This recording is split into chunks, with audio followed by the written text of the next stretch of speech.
You're getting a month where the potential indie of the year releases, a new From Software game, the best pixel game we might get this year, and JRPG. Josh Allen is back on Madden, and he kind of looks like, you know, those Hallmark characters where he's a quarterback that always grew up and then the girl comes back from the city and they fall in love. Is that a monkey? No matter what anyone tells you, I hate those monkeys.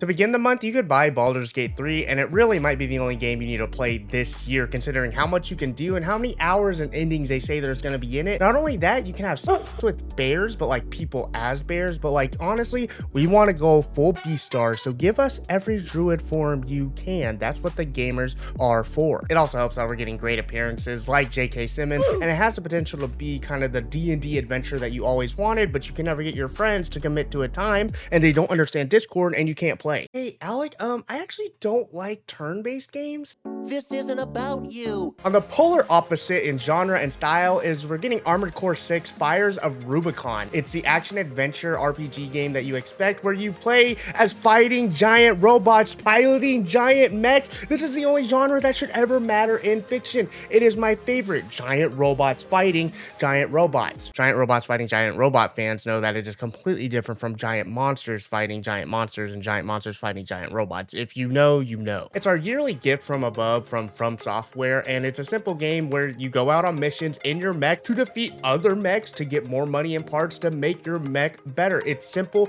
but it's from Software, so the gameplay you know is going to be great. From Software is pretty much as mainstream as it gets nowadays, and I think a lot of people are about to be introduced to one of the best fighting robot games they can. That is not a giant robot. You're a cat. That doesn't count. Yeah, Xbox is getting Stray. Stray Gods is a musical with Greek gods. Hear me out on the story. What if we take the Greek gods and they're hiding in plain sight? That's literally Greek mythology. Okay, okay, but what if we make them cartoony and hot? That's literally Hades. Okay, but this one is a musical though. Okay, there's no Zac Efron character, but you play as Grace, who has her musical powers to interact with the gods, and it's also a detective story to see why are they into your world, what is going on, and it's a creative idea of mixing a bunch of different genres that I think is worth your time and something I want to look into. So between this and Oshinoko for anime and also Utopia for IRL, your music needs are all taken care of. Okay, I get it. Greek gods aren't real, so let's do something based in reality. WrestleQuest is here because we're taking the RPG genre of wrestling. You work your way to the top and you make yourself a wrestler. The fact that this game actually has Macho Man Randy Savage as part of the game and a central plot point is one of the most amazing things, and shows that, hey, maybe these celebrities understand video games a little bit. You're gonna take your wrestler and you work through the ranks, getting new moves, experience, and leveling up your fighter to become a better wrestler. Moving Out 2 is the Overcooked moving game sequel that you all know that if you like the Overcooked games or you like Moving Out, you'll of course love this one. And if you're okay with ruining friendships and long-term relationships, this is the game for you. It's cute. On Guard is a swashbuckler game, and yes, you heard that right, the only of its kind. Honestly, it's an industry leader in the swashbuckling genre, and it's giving mad Zorro vibes. Madden is back this year, of course, and since I lost my fantasy league 2 years in a row, I no longer think I am an expert and able to talk about sports. Let's give this a ChatGPT. I'll be right back.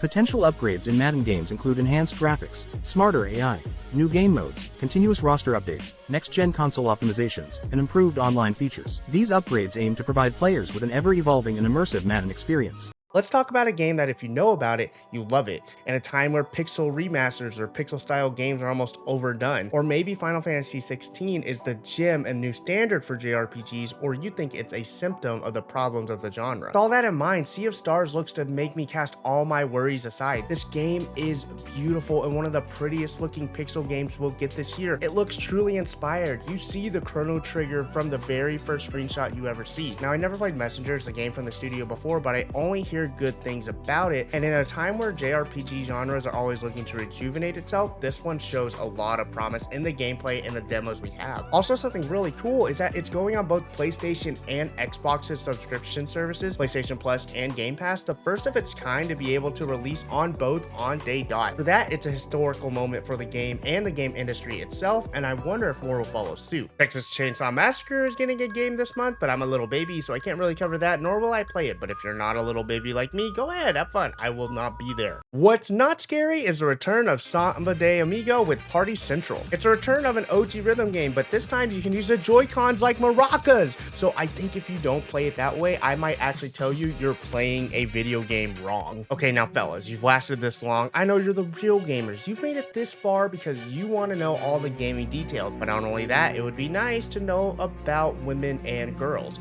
Well, specifically the witchy girls, you know the type we're talking about. Well, do I have a game for you? Hopefully Cosmic Wheel Sisterhood is the tips that we need. I do think this game is the key to getting us them astrology girls. You play as a witch that sells tarot cards to the people around her that actually affects their lives and has an impact on the things that they do. So similar to the way girls believe that the astrology and all the rocks give them powers. You did great. You did great. You did great. How did you do that? No shade if you're into that. If you're into that, I have some rose quartz. How did you do that? Atlas Fallen is a sand Souls-like. I don't like sand. It's made by the team that brought you the Surge, and when you watch the gameplay from the traversal to the magic to the attacks that really is based around the system they created, you do see it has its own sense of identity than other Souls-like or action RPG games provide. I think it's such a cool idea, and it's one where they really leaned into one theme and made it the best they could. It has the potential to be like a B-level game, but it also could be one where we're seeing a new franchise or a studio just really going out on a limb and trying new things, which I think is the most exciting part of it. I just hope that we can one day look past sand. And it gets everywhere. Okay, so my last side-scrolling game is going to be Trine 5, which if you haven't played the previous 4 games, I wouldn't blame you because I also don't know where they were, but looking at this Pontius Knight guy, kinda just like me. When I look at the comments, it actually seems a lot of people are excited and that they're actually innovating, so it's cool to see a studio that keeps developing on top of its already successful games. Looks like it's a fun little franchise that knows what it is, isn't trying to be on top, but it may be one worth a purchase if it looks like it interests you. I hate Immortals of Aveum. Alec, you can't judge a game that you haven't played yet. Can I not? Doesn't have the comment section? Don't have the people on the internet do that? Look, I would love to be proven wrong about this game, but nothing about this really screams inspired to me. I look at it and it's just all the magic doesn't look unique enough from person to person. It just looks like it's been recolored. I don't know if any of the character designs are ones worth looking back to. I don't know if there are any that are just as inspired as anyone else. It reminded me of that one canceled Netflix show with like the powers and the armor that got canceled within like a week or two or like a month. I can't even tell you the name, and I bet you can't tell me the name without looking it up either. I feel like this is the same universe. Once again, I could be wrong. Is that a giant robot? I've already been proven wrong. Okay, have you heard of this one? How about a space horror game where it's kind of like a bleak, empty space station with horror elements that you gotta survive? Okay, if you said Dead Space, you're wrong. Okay, if you said Callisto Protocol, you're still wrong, but I get it. And if you remembered Fort Solis, you are a liar. Okay, there is a chance this one is a little more unique and different as it sells itself as an indie game and it has the voice talents of Troy Baker like from The Last of Us or Roger Clark from Red Dead Redemption. I guess I'm afraid. So I think the talent there means the story and narrative might be a little better than what we saw before, and I think that itself is worth looking into. Now, I normally don't do spooky games, but maybe Roger Clark could convince me? I'm afraid. Never mind. Under the Waves can't be that scary. It's a nice little water game. Is it like Subnautica? Hold on, let's watch the trailers. Let's learn together. It doesn't make sense. Is someone else down here? No, no, no, no, no. Are you there? I'm afraid. Goodbye Volcano is a coming-of-age rhythm game, but you're playing as animals in this narrative-driven game. And of course, I won't fall for an animal. You know, that'd be silly, a cartoon animal. I'm not... No, I'm good. I got like e-girls and goth girls in real life. Why would I need a... Oh.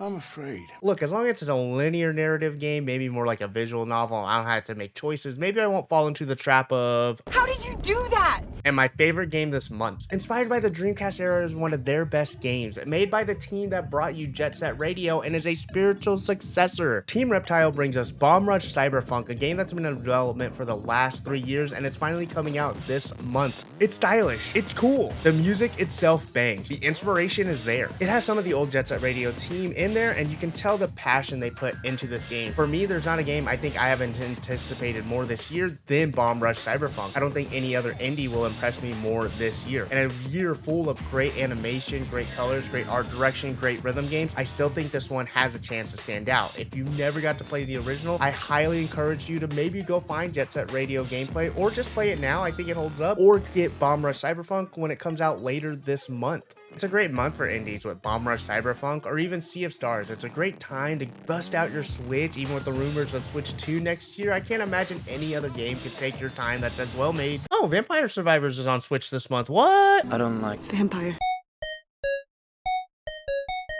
Hey guys, thanks for watching the video. I wanted to try something new while still bringing you news and announcements and still throw a little bit of fun in there. If I missed anything, please let me know or tell me what games you're excited for. I want to know, maybe it's just my taste that has some bias, or maybe we're all on the same page. Maybe it's Sea of Stars for you, Bomb Rush, Cyberpunk, or maybe you are excited for SOLIS. Just let me know. I'd love it if you could follow and subscribe for more gaming content. Hey, my name's Alec. Thanks for talking games with me. And remember, games were meant to be fun.